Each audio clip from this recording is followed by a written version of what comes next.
I know that people like these virtual events. And actually it's been a really nice thing with it's the good thing about COVID, I guess. Right. Yeah. Are you still having a lot of virtual events, or you all also events on campus? But both, yeah, but there's always interest in virtual events. So we try to have some, I don't know how many, Brian, how many do you think we've had this semester? I think we've probably had 5 or 6 virtual honors events. Right. But then there's been a whole lot of other virtual events too. All right. Welcome, everyone. It's nice to see you so close to the end of the semester. A friendly reminder that this counts as an honors college event, but you need to have your camera on in order for it to count for you. So please turn your camera on if it's not on now. And we'll keep track of that and take attendance. So I'm really delighted to introduce you to Dr. Owens from Jacksonville University. She is a dear colleague, a dear friend. I've known her since January of 1991 when we enrolled in the same graduate courses for a PhD program. And we've been friends ever since. So that is a long time, right? That's more than 30 years. So yeah, so so I'm thrilled that she was willing to be my guest today. And actually, we've gotten a lot of mileage out of this topic this semester, because I reached out to her at the beginning of the semester and I said, hey, would you be interested in coming to Rutgers and speaking virtually on any topic that you'd like? And so she suggested this topic, and then we started thinking about, because she knew about Walt Whitman here at Rutgers. And so she said, we should do something with that. And so she and I put together a presentation, and we went to a national conference and talked about some of the things that she's going to talk about today.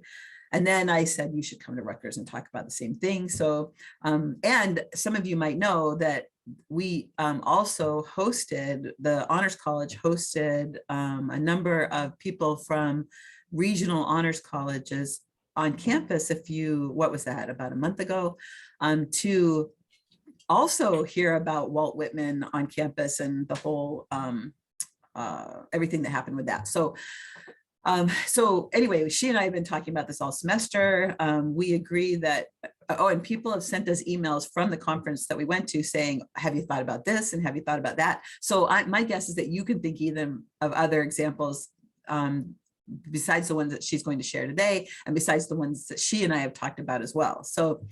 I'll just tell you briefly, Dr. Owens graduated from Florida State University with a PhD in humanities, which is the same university that I got my PhD in humanities. Her area of concentration is British women writers. Would you say that, Joanna?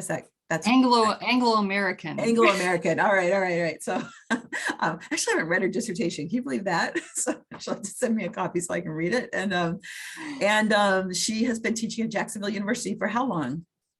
This is the end of my 20th year, since 2002. Isn't that amazing? All right, which is a small private university in Jacksonville, Florida. And she and I have been collaborating on humanities related topics for a long time. I co-edited a journal. She was a special editor for one of the issues related to service learning, and it was great. And so she has a lot of expertise. So, but what she's going to talk about today is what do we do when we have great works of art or literature or film or music, but we're troubled by the creator of those works. Do we cancel them? Do we say, oh, we can't really read your poetry anymore. We can't listen to your music because of your behavior. And I want to start by reminding you that we have grappled with this problem on our campus. So Joanna, will you go to the next slide? Yes. All right, so you might remember, Walt Whitman, right? He has a bridge named after him, which is not far from here at all. And it was in 1954 that bridge was built and named after Walt Whitman. He lived in Camden for the last years of his life. His home is here on Martin Luther King Boulevard, just a few blocks from campus. He was buried here in the cemetery in Camden. There's a quote from Walt Whitman on City Hall facing the nursing building. So if you're ever walking out of the nursing building, look up at the side of City Hall and you'll see a quote from Walt Whitman. And the city of Camden's motto, which is something like City Invincible, was from a poem that Walt Whitman wrote, right? So he is our local big deal. He is our local celebrity, right?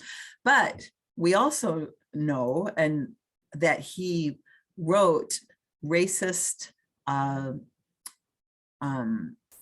he held racist ideas and he shared racist ideas, particularly about African Americans, but also about Native Americans. And they're pretty damning. You know, he said that they would never become full citizens. They shouldn't be allowed to vote. He used the N-word when talking about African Americans. And so in 2020, when the Black Lives Matter protests were I don't want to say beginning, because that was an ongoing protest. But when there was a lot of attention because of the events going on in the news at that time, there was some students on campus, and we go to the next slide, Joanna, who said that Walt Whitman's statue, which was in the center of campus and is in front of the campus center, should not represent Rutgers Camden, that 50% of our students are students of color, and that having a figure in the middle of campus who not only is this bigger than life statue, but is also a kind of mascot. Like, graduation rolls around and we put a cap and gown on him. Every holiday or sporting event, he gets a Rutgers shirt. That he shouldn't be representing Rutgers because of his racist attitudes. And so because we're a university, we formed a committee and we put a bunch of people on the committee, including the artists that created the piece. But also, hold on.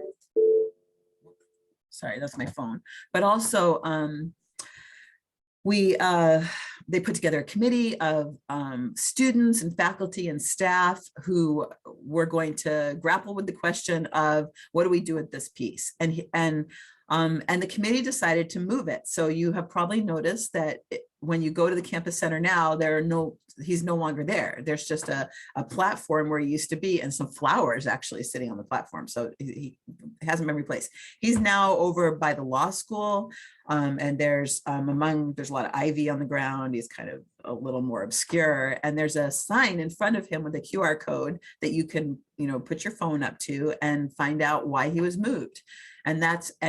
And some students felt like this was a good compromise. Some students said he shouldn't even be on campus anymore. Let's just get rid of him, send him somewhere else. And so this debate about Walt Whitman is what got Joanna and I thinking about what do we do with people? Like, what do we, should Walt Whitman represent our campus? He is Camden's most famous citizen, but does he belong in the center of campus? Does he deserve to be some kind of mascot? So I'm going to turn the time over to Dr. Owens, because she's going to talk more about Whitman, not just here at Rutgers, but also about other examples. And then we'll have a discussion, which I think should be very interesting. So go ahead, Dr. Owens. Great. Well, thank you so much, Leanne. And I just want to thank you for inviting me here. And I'm just delighted to be here and eager to talk to you about these things. And of course, to hear from the students during the Q&A portion. So yes, we'll continuing along with the Whitman theme. A really interesting example of some of the issues that have, come out of this reconsideration of Whitman. Goes back to 2013, Northwestern University. There was a graduate choral student pursuing a master's in vocal performance. His name is Timothy McNair. You can see him there on the left. And he had an assignment in one of his final classes as part of the repertoire they were learning that semester to learn and perform a musical piece called The Song of Democracy. which was written by an American composer, Howard Hanson, in the mid 20th century. But the lyrics for the vocal piece were based on some of Whitman's democratic poems. And that is really what has brought a lot of this to a head, or to the debates that are going on about Whitman, because when you look at his poetry, there are so many examples of very egalitarian visions of what American democracy can be, and things that were considered and that we still consider today, when we look at the poetry examples, quite progressive within the framework of his time. Then there's a whole other set of writing, some of his journalism pieces, some things that were never published, private letters, other accounts, in which we see a lot of the racist language and statements and viewpoints that Leanne referred to. So Timothy McNair, as taking this class and was given this assignment, he had also done some other reading about Whitman with some of these other writings that are for a long time probably much less widely known than his poetry. And in reading those kinds of things, he just decided that he did not feel comfortable and did not think it was right that he would be, performing the Song of Democracy, as part of his class. So what he did initially was he wrote an email to the instructor once the assignment, their plan for what they were going to perform was put out. He wrote an email to the instructor and he copied it to the dean. And I'll just read you a little bit of that original email. He said, "I refuse to perform this piece under any circumstances. Whitman was a self-documented racist who called freed blacks baboons and saw them as a threat to white democracy. As such, the idea of a, quote, song of democracy with his poem as the foundation is a contradiction." So he sent that along, and pretty quickly he was informed by the professor that he would need to, prepare and perform the song and attend the class and fulfill the assignment, or he would receive an F. He was called into a dean's meeting. Eventually he stopped attending the class, and he was initially assigned an F. Later on, the situation was resolved. And actually, I've been looking ever since I came across this example. I've been trying to find out exactly how it was resolved, and I still have not been able to see the details. One of my sources that I'll refer to later notes that he did eventually, he appealed the grade. He did eventually pass, and it was able to graduate. But I would love to know the details of that. And I've been looking. I still haven't found anything. I should probably contact Dr. Porter, who's one of the sources for that. So he wrote this initial email. One of the responses, the official university responses, there was some local media attention to this, Northwestern University up near Chicago. And one of the official statements that came out from the spokesman, of course, they couldn't talk about the specifics of disciplinary action or any one student's records, but the statement was, as you can see there, the university's expectation of all students is that they complete the work assigned by their professors.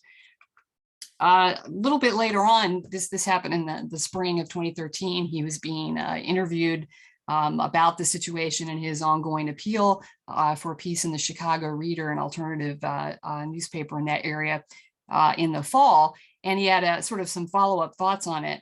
In a later statement, he said, "I would be okay with performing the Whitman song if we have an honest discussion about the relevance.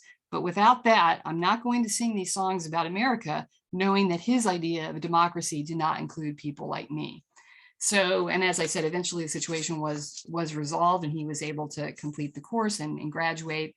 But that I thought was a really interesting example that brings together a number of strands I'm sure we can get into further in the Q&A. So I just wanted to introduce a few other examples too, and sort of introduce, who the figures were, what the element was that led to talk of in popular language cancellation, or at least just, debates about what the position of these figures should be, to give you some further examples, and we'll see the different elements that these pull out. So another interesting example here is Native American author Sherman Alexie.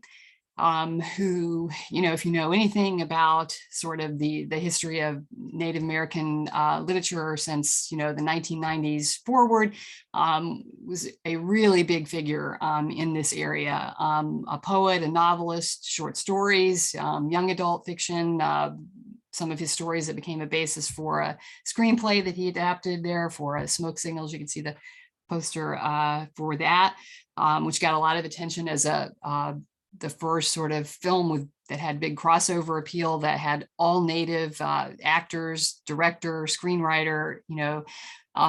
The thing you see in the middle there, The Absolutely True Diary of a Part-Time Indian, was hugely popular in young adult curriculums in middle schools and high schools for quite some time. Number of prestigious awards, national book awards, et cetera, throughout the 90s, 2000s, into the most previous decade. In 2018, that all started to change. And of course, in the spring of 2018, in larger culture, you continued to hear a lot of news stories following up on the Me Too movement, the explosion of that in the fall of 2017 with Harvey Weinstein and all the Hollywood sort of aspects to it. So in the spring of 2018, there was a NPR story that picked up on a number of what were growing online sexual harassment allegations against Sherman Alexie. So I just want to read to you a little description there from a March 2018 story from the NPR write-up on this. The rumors about Alexie were already growing louder when a Seattle-based writer began tweeting about him, calling on women to share their stories. NPR reached out to her.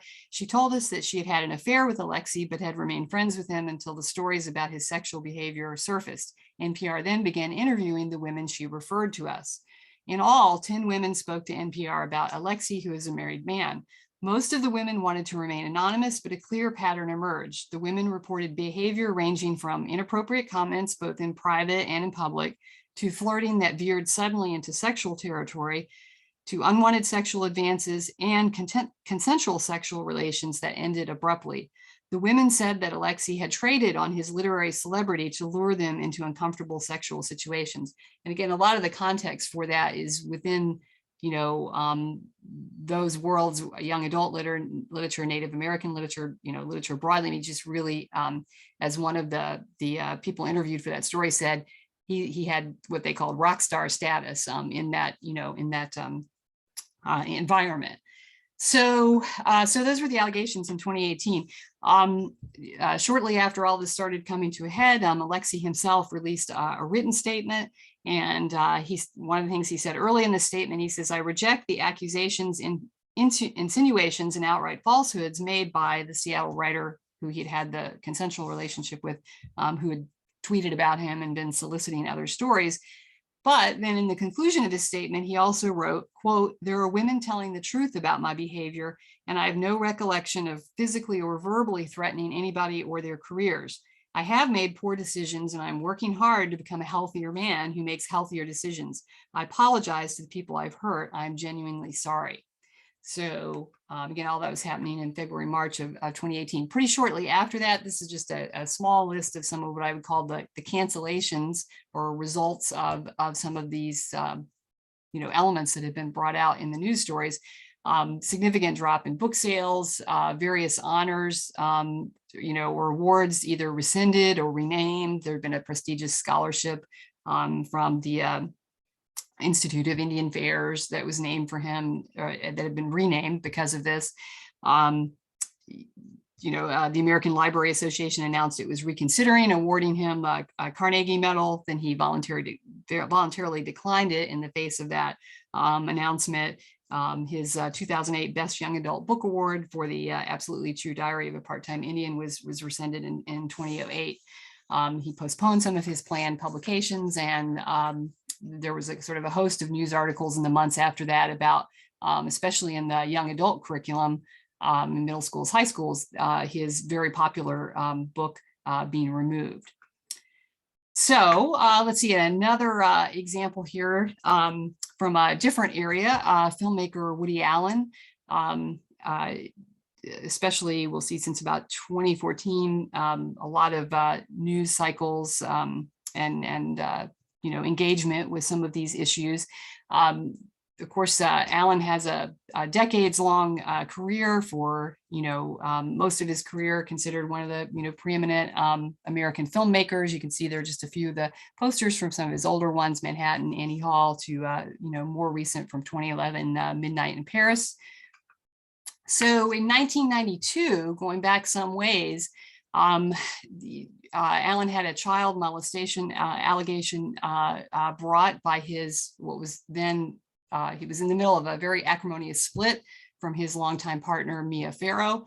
And they had never married, but they did have an adopted daughter together, Dylan, and she was 7 at the time of this allegation that Mia Farrow brought forward. Again, amidst a very public and acrimonious breakup involving a lot of sort of complex factors, which, we can get into some more of that later too, but just to sort of set this up. So there was this allegation in 1992. There were 2 lengthy investigations, one a criminal investigation by the Connecticut State Police, and another 14-month investigation by the New York Child Welfare Agency, that both concluded there was no credible evidence of molestation. And so that whole thing was, all happening again in 1992, 93. For a long time after that, there wasn't much about that connected with news stories or new releases of his films after that. In 2014, Dylan, now a grown woman, did reassert the allegation along with Mia Farrow, her mother, and her brother, Ronan Farrow. And there was a lot of attention to that. In the few years after that, in 2018, again, in the context of after the Harvey Weinstein information had come out in the fall of 2017, renewed attention to those things. So looking at this from the academic standpoint, effects on college campuses, whatnot. In 2018 at UC San Diego, there was a student protest. And a theater student at UC San Diego circulated a petition that was asking campus leaders to cancel a course called The Films of Woody Allen, a course that had been offered there since the 1990s by various instructors. When the student was interviewed about her, her petition drive and what she wanted to see done, what she thought the issues were, when she was asked if artists with controversial past deserve societal recognition, the student responded, "The question is whether or not these artists should be taught in an academic institution, which is what is happening currently with the films of Woody Allen. Should these artists have a platform where they are glorified? No, that is what is being addressed here." So that was one of her quotes from the time she was putting that petition together, which ended up getting about 15,000 signatures, I think. So it went to the Academic Senate at UC San Diego, and eventually they investigated and then released an official statement. This is an excerpt from their statement. "Canceling or removing this or any other course would undermine both the value of free inquiry and the associated rights of faculty to engage in such inquiry by choosing their course content." The Senate also continued to note that the request to stop offering the course, quote, "raises serious issues concerning academic freedom, utterly independent of any specifics pertaining to allegations about Woody Allen. It also reveals a thorough misunderstanding of the central role that academic freedom has in a university educational culture." Another sort of aspect of this, how it sort of manifested itself in academic environments, there are also a number of Allen defenders online who will draw attention to the findings of the original investigations and the conclusions of those investigations and other issues related to that. And one of the most vocal defenders online, another filmmaker, Robert Wyde, had publicized what he had come across. A professor had contacted him from Brooklyn College and noted that he had used the whole case and attention to Woody Allen as an assignment in his Intro to Journalism class. And what he had his students do was to examine the allegation in detail and a lot of the related evidence going back to the 1990s, going back to some of the reassertions of it, and from different from Dylan Farrow, from Mia Farrow, also from other members of the family with different things to say about that. And so he had his students do a detailed evaluation of that. And he noted that he did a survey before they started, and the vast majority of them completely felt like Woody Allen should be canceled and believed the allegation, and definitely saw it as in line with Me Too. At the end of the exercise, 13 of the 15 students, 10 of whom were women and were self-identified supporters of the Me Too movement, had changed their view. The professor wrote, of the students who read all the material and completed the assignment, 13 now believe that Allen never molested his daughter or have serious doubts about her claim. Most of them outright believed the allegations before the assignment, but now feel the media has slanted the story. Some stated they felt that Allen had been slandered. They simply could not believe that they had never heard the other side of the story. All of the women are Me Too supporters, but now claim they will never again believe a single accuser's story without doing deeper research. So that professor used it really as a sort of an exercise in learning the skills of journalism and digging deep into a complicated story. So, okay, yeah. So another example going way back in time, kind of an interesting one, would be an Italian Baroque sculptor named Gian Lorenzo Bernini, who you might encounter if you take a class on Italian Baroque visual art. So you can see his dates there. And he had a very prolific career as a sculptor and an architect. Some very famous elements there in Rome. You can see the Piazza of St. Peter's. He designed the colonnade there that gives the shape there to the piazza. Some of his sculptures there, David, St. Teresa in Ecstasy, among many others. So an interesting example of his work in relationship to thinking about these kinds of issues would be this one here, a portrait bust he did of a married woman who was his lover for a time. He was unmarried. She was married actually to one of his workshop assistants. Her name was Costanza Bornarelli, as you can see there. And there's a sort of a very dramatic story about their affair. It was very, very passionate, very tempestuous. And it got even more so when Bernini then discovered that Costanza was having an affair not only with him, but also with his younger brother. And when he found out that, he not only violently attacked his younger brother, but then he ordered one of his servants to take revenge on Costanza and to slash her face with a razor. And this happened, and there were certain outcomes of that, but the servant went to jail. Bernini was given a very small fine from the Pope that was then waived, and the Pope said, "You need to get married right away." That was how it wrapped up for him. So, and this is a story too that again, if you look into the details behind this particular portrait bust, it comes out, but in a number of these areas, and I would say in Whitman too, I remember even in graduate school, I don't really feel like there was a lot of attention to those other writings, or even things like this with Bernini. It was only later when I started teaching some of these subjects and doing some research of my own that these came to our attention. And I think the example of Bernini is kind of interesting just because he is so much more remote to us in time and place. And do we tend to think about that when it's such a historical difference that maybe that makes us think about it differently. So yeah, so that's an interesting, I think, sort of older example. Just to introduce a few examples, and of course I have more in the back of my head, maybe will come out during the Q&A, but of course we do want to leave time for that. But some interesting sort of closing thoughts on the Whitman issues. A lot of interesting things to read, and interesting panel discussions on YouTube about this. And for closing thoughts on this, I thought it'd be interesting to think about the comments here of Dr. Lavelle Porter, who teaches for the NYC College of Technology at City University of New York. And in 2019, he wrote an article, which in referring back to his article, he says, yes, I was trying to be, provocative in my title and get some eyeballs on it. So he wrote it with the title there, Should Walt Whitman Be Canceled?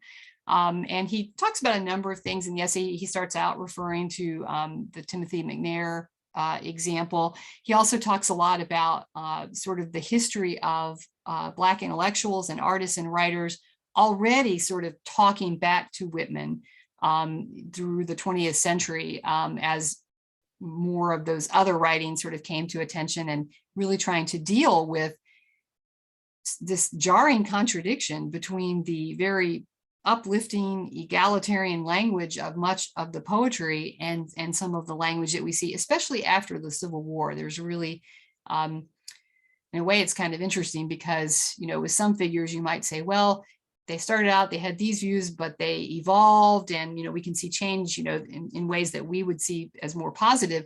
With women, it was kind of the opposite. It got worse and worse after the Civil War in the later part of his, you know, life and career.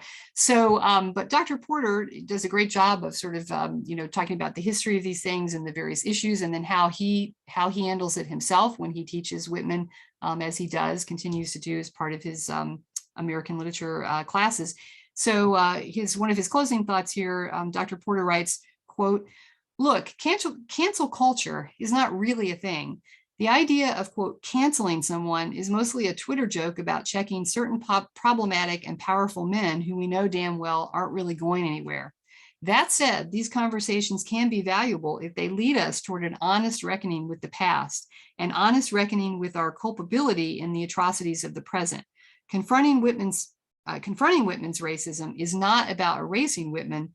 As we celebrate the 200th anniversary of Whitman, and this was a few years ago in 2019 when that anniversary was coming up, he says, I hope that we can celebrate him while also telling the truth about his flaws and America's flaws." So some interesting thoughts there from Dr. Porter. So as we move into thinking about, you know, Q&A for our session here, just some of the many questions that I think are raised from this. And the first one, you know, maybe quite a familiar one. Can or should we separate the art from the artist? What does that really mean to do so? Do we mean that in all cases, or are there certain circumstances? Kind of leading to the second one there. What difference, if any, does historical distance make? Do we think about these contemporary figures like Sherman Alexie, you know, differently than we might about Whitman or even someone more remote like Bernini? Is explicitly addressing the issue always necessary? In other words, you know, does it depend on which content of theirs that you're going to teach? With Whitman, of course, he's very well known for his poems about democracy and the project of America. But he also wrote nature poems and just poems about being in the city and, you know, all sorts of other things. So if you're dealing with those other ones, is it necessary that should we talk about that larger context, or is it more when we're just thinking about where the subject matters connect for his democracy poems? I'm also interested to hear from the students how often, you know, do or have these issues come up in your classes.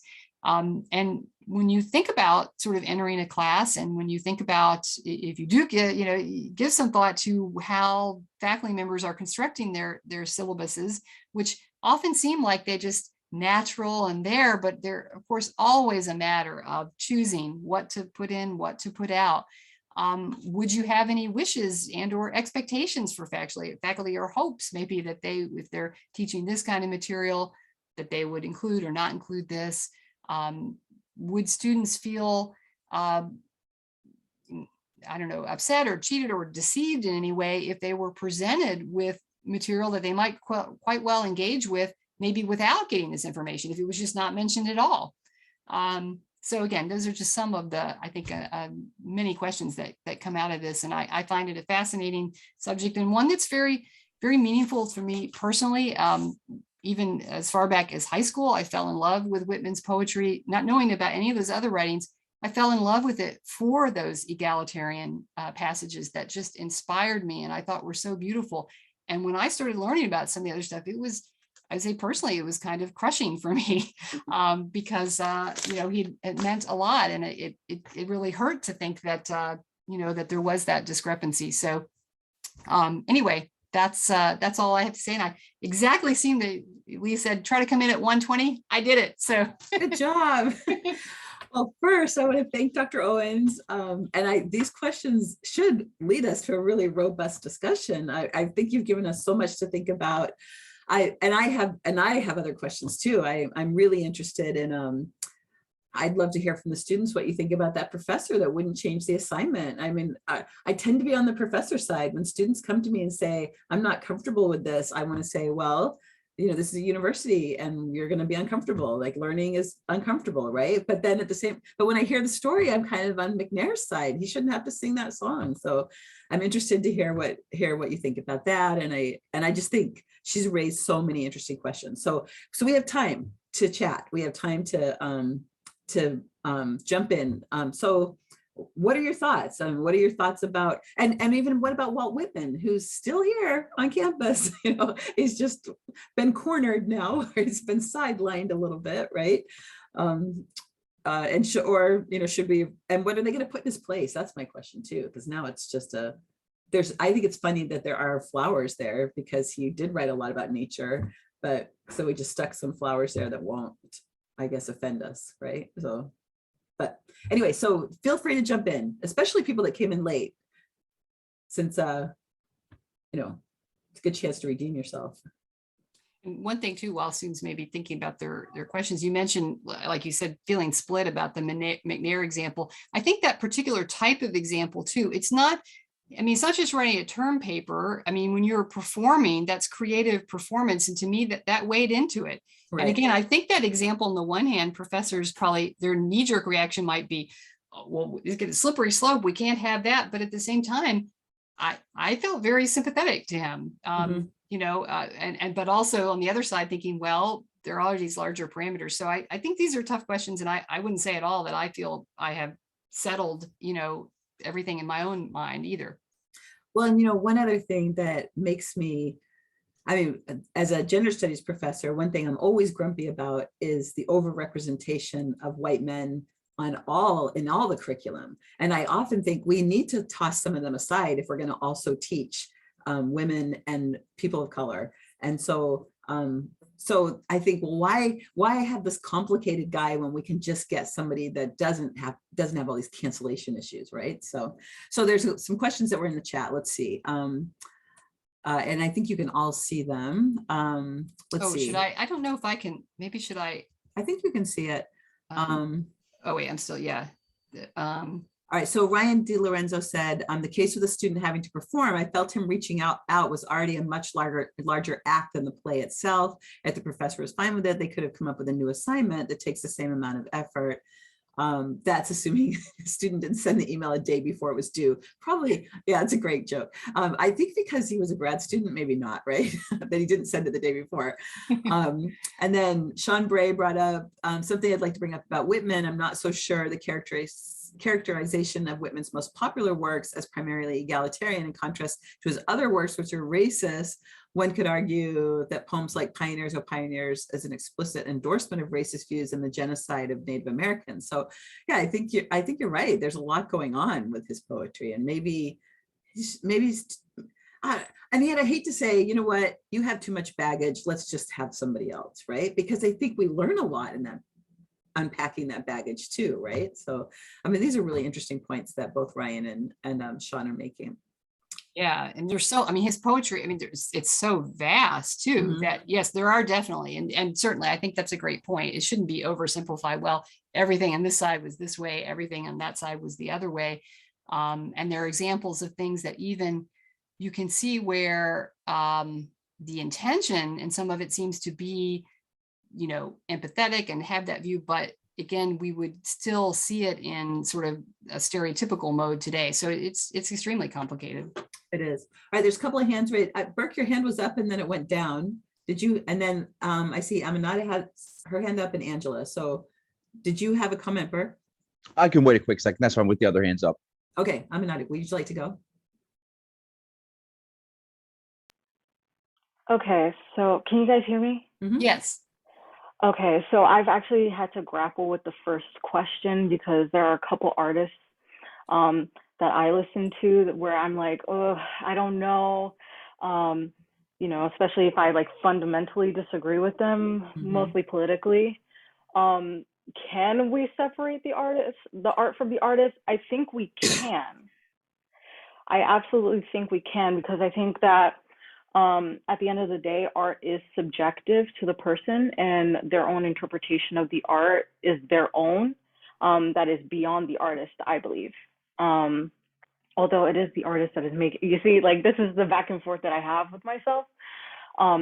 Should we separate the art from the artist? I think it depends, actually. For me, it depends on how egregious, like, you know, how bad some of the stuff they've done is, like sexual assault, sexual harassment. I don't play with that.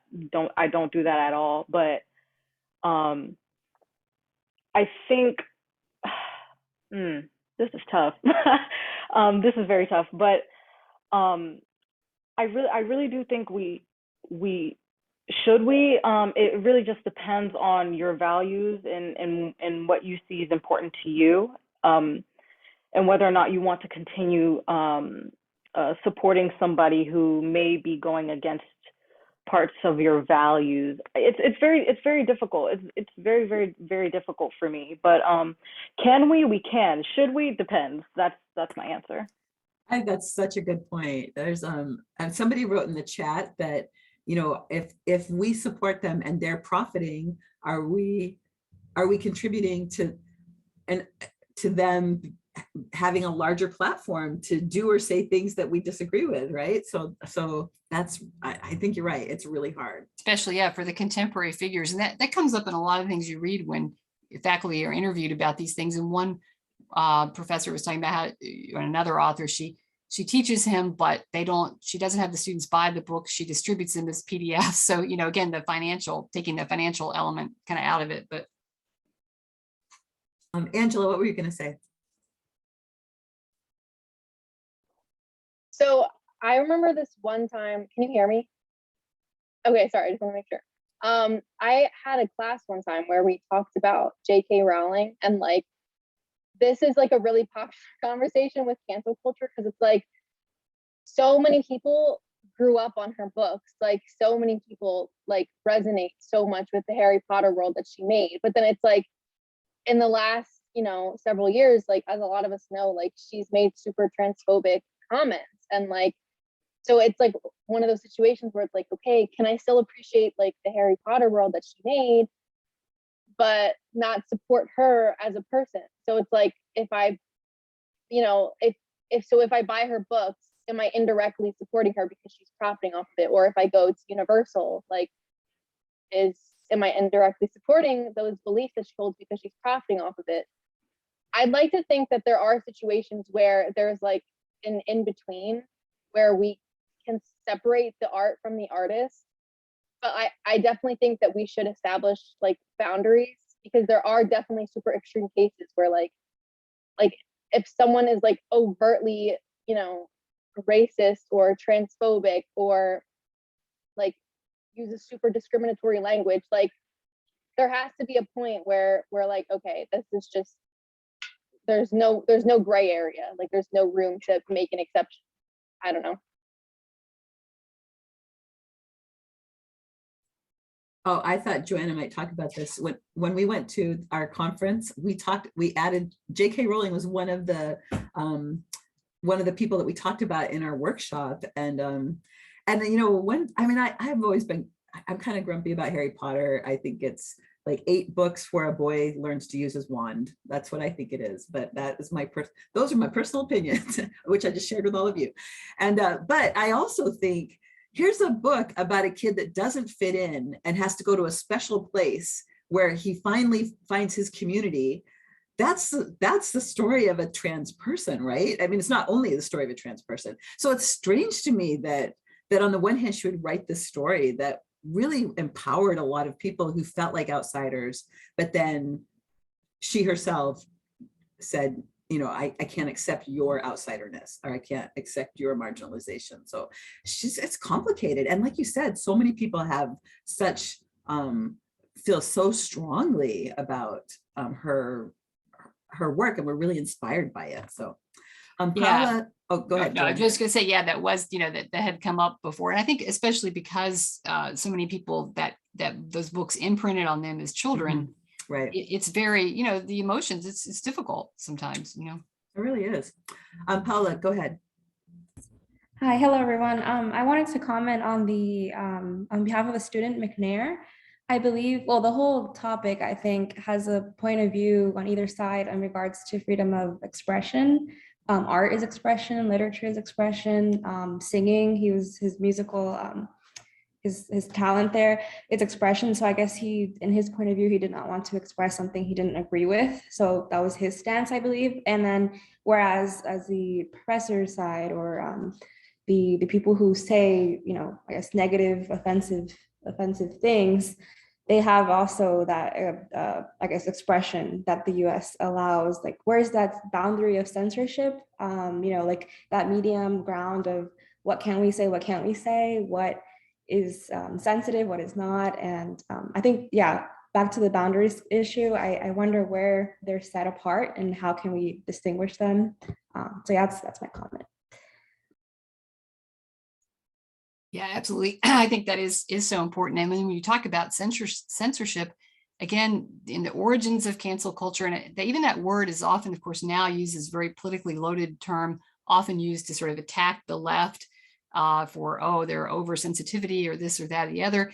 But you look at the flip side of it. In my state, in Florida, you know, the governor just signed a new act, the Stop Woke Act, that is going to have effect on schools in terms of what that mandates that they cannot teach anything that might make any student feel uncomfortable or guilty on behalf of past things that have happened based on their race, sex, etc.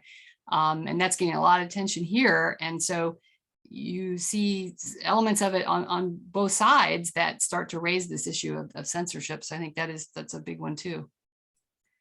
Yeah, Joanna, it gets a lot of attention here too. We all know about it. So Florida, it's in the news all the way up here in New Jersey. All right, Nicole and then Sean.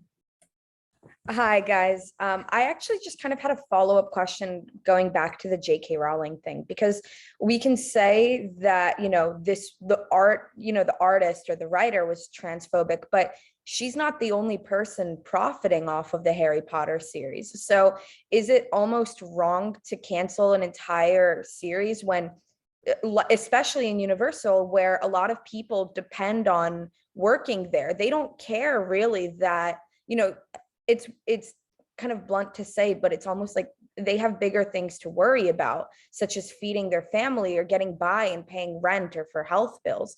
So is it right at the same time to completely ban yourself from going to Universal or Harry Potter or supporting that when there are people just trying to make an honest living that aren't J.K. Rowling? Sure, she makes a profit off of that, but there are more people than just her that are also going to be affected negatively by that.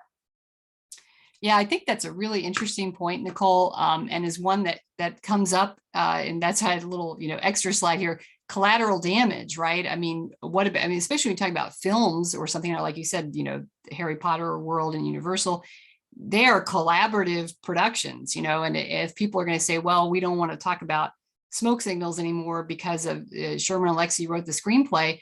What about, the native director, the all native cast, and the impact that had, in native communities? I mean, you talk to scholars and commentators in the field, they say every Indian in the world, as they say it, has seen this film and it means a lot.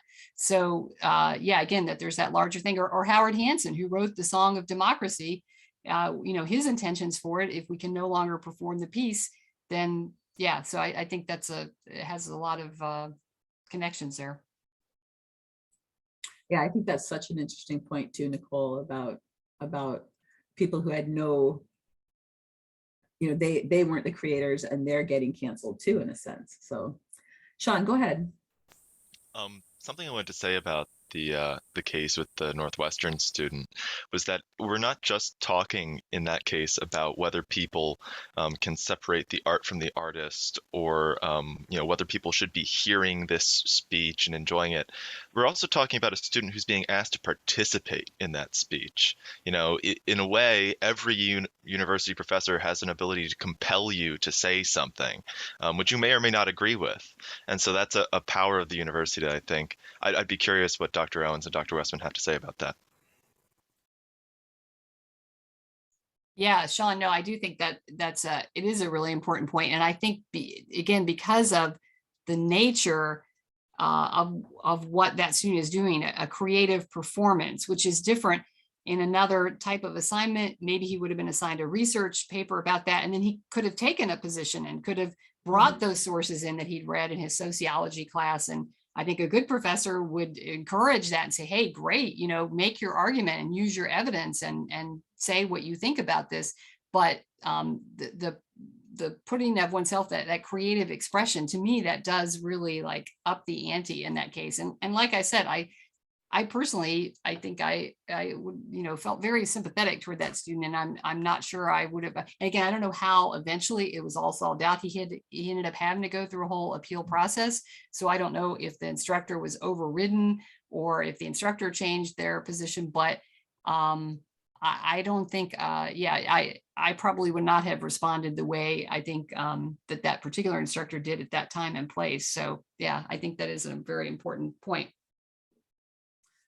I'll respond to Sean for a minute too, and just say that this is a hard question. I mean, one of the things that my home department is gender studies, and one of the things we grapple with is decentering the professor as being the only person with authority or expertise, and recognizing that students have their own experiences that are valid, and creating an environment where there's more collaboration and learning and less of that sort of sage on the stage model where the professor comes in, I'm the expert, I'm going to tell you, here's what you should know and here's what you should think. But at the same time, the university gives professors a lot of power and doesn't give students very much power at all, right? They generally, institutions defer to the faculty. And so how do you create a learning environment that is not authoritarian, like the old model? I come in, I pick the text, I design the syllabus, and you do what I say, in an institution that still sort of revolves around that model, right? So so you're right, it's I don't know, it's challenging. It's a challenging question. Yeah, and just as a brief little tag on that, I think like the first thing that occurred to me when I read about that example, I thought, as an instructor, I thought, well, that would be a great opportunity to maybe think about, well, maybe the student could develop some kind of contextual part of that presentation and add that to the performance. And to me, that would just like enrich the whole thing, and that we could talk about that the power of those ideas sometimes does outlive the limitations of their creators, but that we need to recognize it, so yeah, I think in a way that's like a missed opportunity, I think. I totally agree. Burke, go ahead. You had your hand up a long time ago. No, it's fine. So I guess, I think what's interesting is this. I don't necessarily think that we're going to see the true context of what this is going to equal until, in the future. Right now, I kind of find we're in the thick of it in relation, Dr. Weston, you kind of brought this up, but it feels almost like culturally and politically and just the environment of this country, we're at an almost intersectional reckoning, of realizing that, privileged white men throughout all of history have been in every prominent position of power. I mean, even me speaking now, I have a confidence. I can feel it in me that I feel confident to speak openly, and I can recognize that that is a position of my power. So we are in this reckoning moment to realize, okay, well, what do we do with all of this past? I mean, interesting, all the examples were covered. They were all white men except for Alexi, but he was at the same time a man. So that even is a position of power to have. And so we have to kind of come to terms with ultimately, what are we going to do with these, the conversations that we're having that I don't unfortunately think that we're having in a large enough landscape. Because like I said, the context of cancel culture doesn't really make an impact now. When it is going to be in 20 or 30 years, when everybody in this class are either policymakers, they're curriculum deciders. When we're in our 40s and 50s and we're making these decisions, we are going to have the ability to say, we don't even want to see Walt women. We don't want to see, we don't want to see Alexi. We don't want to see Woody Allen. So right now, these things still exist and they're still part of our pop culture because we still have those older generations that still promulgate that. I think it's funny, we talk about that position of power, I think of like all of the hair metal in the 80s, or like the hair rock metal in the 80s. Like that must have been prominent of just like that white male privilege. And so it's just going to be interesting, ultimately, like I said, in 20 or 30 years, when we're all in that position of power and what we decide to do with that. Because I think part of the fear, and I don't necessarily know if it's right to have, on that one side where the slippery slope and we're just going to cancel everything, but it does beg the question of is how important is thought, and how important is having other opinions and being able to develop your own opinion. If we shut out everything that makes us uncomfortable, how vulnerable ultimately are we going to be as a population just from any type of invasion? So it's an interesting time right now. And it's unfortunate that we're not really having that general conversation, because in 20 or 30 years, like I said, we're all going to be in that position that we can decide whether or not we just want to completely erase it from history. And the younger generations are not even going to know who these people are. Yeah, I mean, it's hard to imagine that people could drive over Walt Whitman Bridge and say, who is this Walt Whitman? And like Sean pointed out early, you really can't have an American literature degree and not have run into Whitman, right? But I actually I agree with Dr. Owens that, adding the complexity is what makes these figures interesting, right? Like saying, asking questions about what do we do with people, and how do we because who's the student at the beginning that made the point about trying to figure out what music to listen to and whether to support that artist. I think it's not like this goes away, like you said. I mean, there's bad actors walking around right now, right? So, all right, so we're just about out of time. I want to thank Dr. Owens for coming today. I think this has been a fruitful discussion. My only wish is that we were all in one room together in person, and that we had food, and that we could hang around and talk to each other some more about this. But it's really terrific to get to hear from her. I guess the upside of the pandemic is that we've learned how to have events on Zoom. And so we can she's in Jacksonville, Florida, but she's here with us today. So she can come all the way up here to New Jersey and talk to us. So I just want to thank her, and thank you all for coming, and wish you a good rest of your day. Thanks very much. Enjoyed it.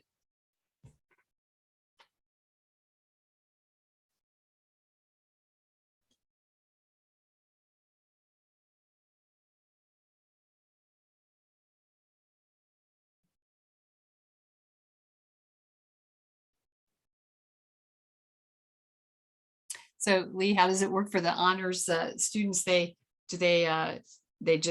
check in through their video, and then that they get credit for the event?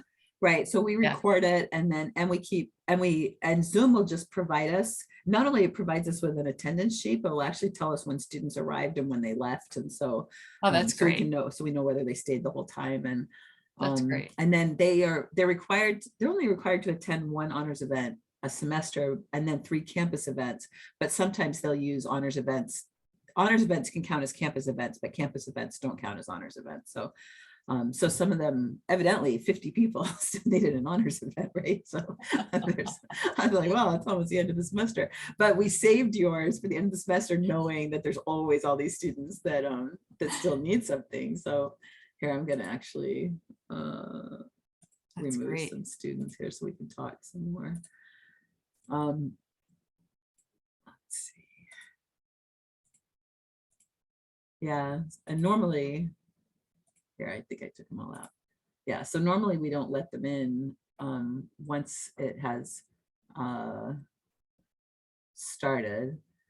But Brian's phone and my phone kept ringing, because I guess there was some other campus event that got canceled. And so there were all these students calling saying, can you let me into the Zoom event? Because was that other one virtual? No, it was in person. Yeah, that was okay. In person. So I guess so they're like, wait a minute, I gotta go to this other one. I know, because normally we don't let them in. So once they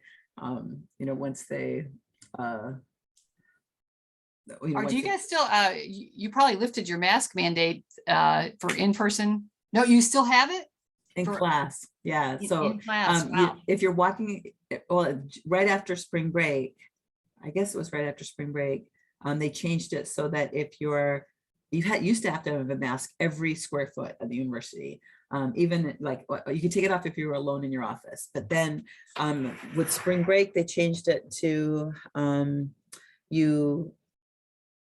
and if you're in public spaces in campus, like if you're walking through a building, or if you're, you don't have to have one on, but if you're in a classroom or if you're meeting with students, then you have to have one. So actually, I would have rather had it on in public spaces and taken it off in the classroom. So, you know, so here we are. So Oh, yeah, you should so come to Florida. I know, I know. No, actually, JU kept theirs for quite a while, even when our rates got really low. But and then like a few weeks ago, they said only in the teaching spaces, but not in other indoor places on campus. And then this is finals week, so about the last 2 weeks classes, or 2.5, they said optional, you know, in class. I continued to wear my mask just because I thought, I don't want anything interfering with the rest of my semester. So, you know, whatever, but most of my students took it. But there were some students that kept theirs on too. But yeah, I know, I'd be interested to see what happens if they said no more masks, but I'm hoping at graduation. I don't think at graduation we have to wear a mask, but